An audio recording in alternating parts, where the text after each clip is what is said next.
learning lesson right quick. Since I didn't figure this out. Theos, right, is a Greek word for God. So Theos is God. Teocalli would be Negro Dios or Black God. And Teocalli is also the name of the sacred temple of the Aztec. So their temples are called Teocallis, or the centers of the black gods.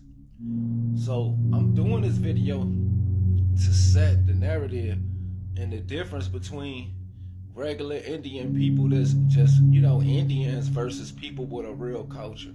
Because we want to give credit to those who got a real claim. Now, right now, the narrative is Moorish or Moors are not from America, but Moors is.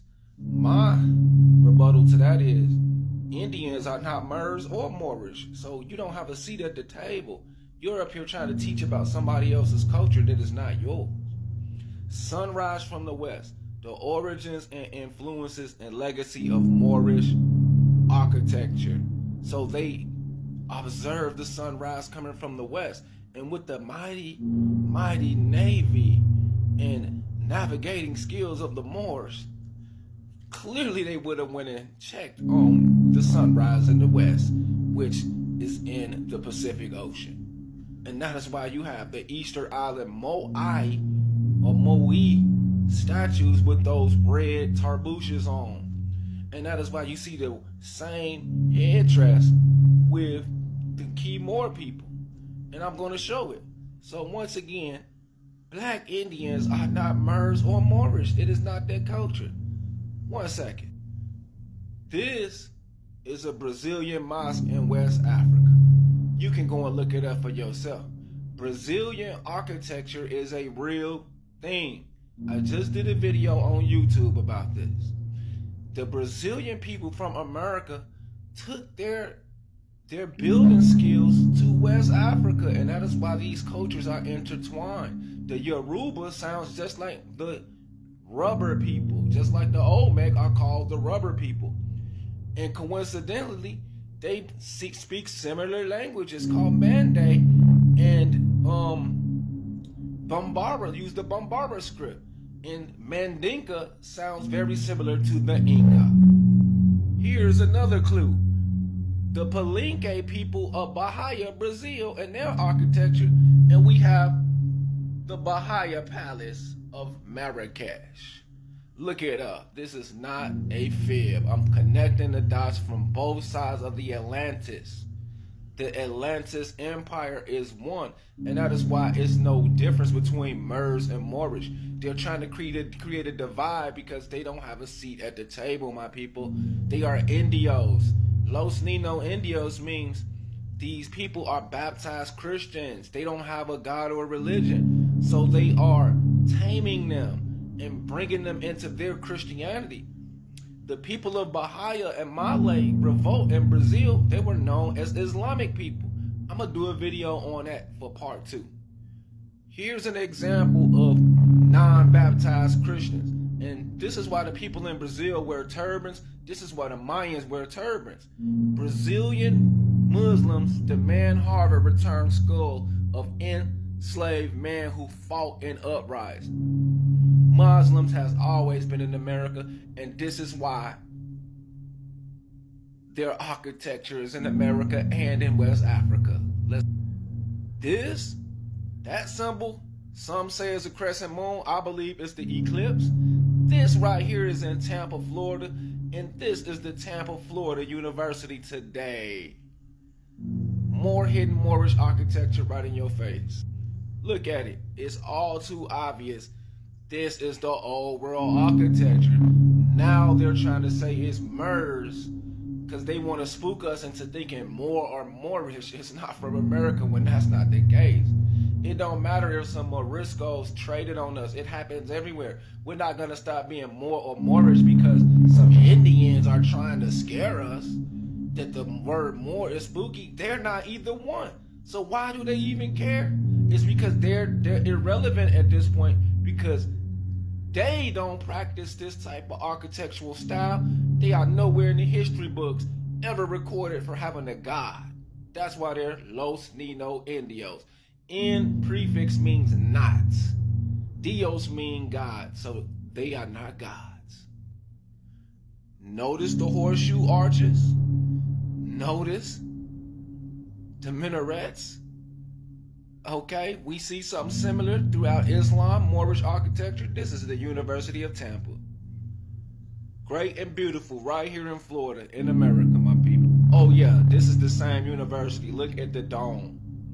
So when you see the eclipse, or what they call the crescent moon, we already know who that is. The Indians can't claim this, but they want to. They're trying to devise a way to sneak their way into our culture. The earth speak, and we know the truth now. He don't know the truth now. He do not know the truth. He needs to end his career because it stops right here. Y'all did not build this.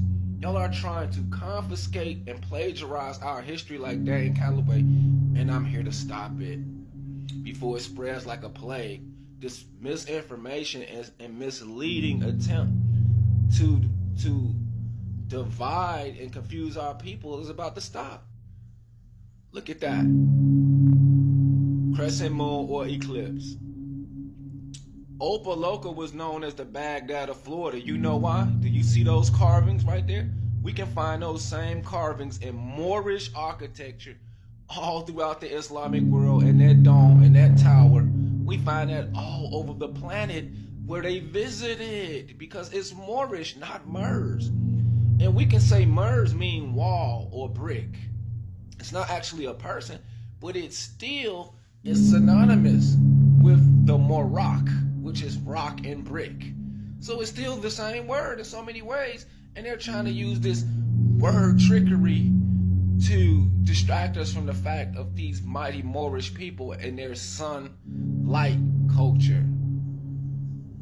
Opalaka Administration Building, America, showing you what they're trying to suppress.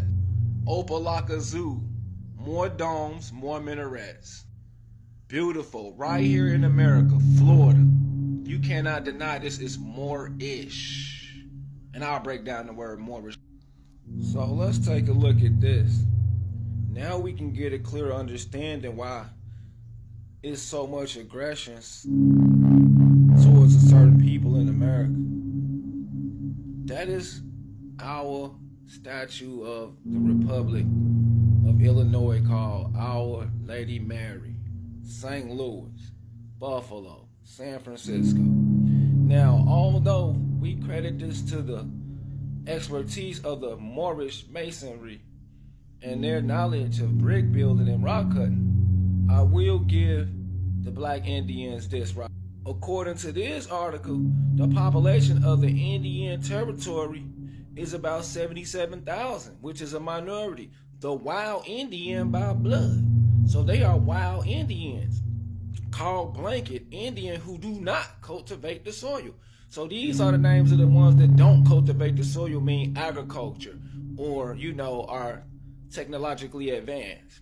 The Osages, Cheyenne, Arapahoes, Kiowa, and Pawnee, and they number 20,000. Those mixed with the whites and are partly civilized are the Cherokee, Creek, Seminole, Choctaw, and Chickasaw. So when you running around here claiming these little 5 civilized tribes, you are admitting that you are part and parcel of the white people, who y'all claim are your invaders, but you are celebrating the names they came up with in the culture. Let's go down. A white man marrying a squaw became a white Indian, and a white woman marrying an Indian became a white squaw. There are a lot of black Indians who are Negroes. Altogether, they number 55,000. Besides these, there are 6,500 Negro citizens of the United States, formerly slaves of the Chickasaw. They do not rank as Indians. So I will give y'all credit that y'all were amongst the Indians, but y'all are amongst the people that are white civilized and that are called wild Indians. So that means y'all were not building nothing and y'all were not together. Y'all are considered wild people who don't have any concept of literacy, morality, technology, religion, spirituality, proving the T.O. Callies or the house of God does not belong to y'all, and this is why y'all are disfranchised and steady falling for the nonsense. Peace out. I'll be back for part 2 later.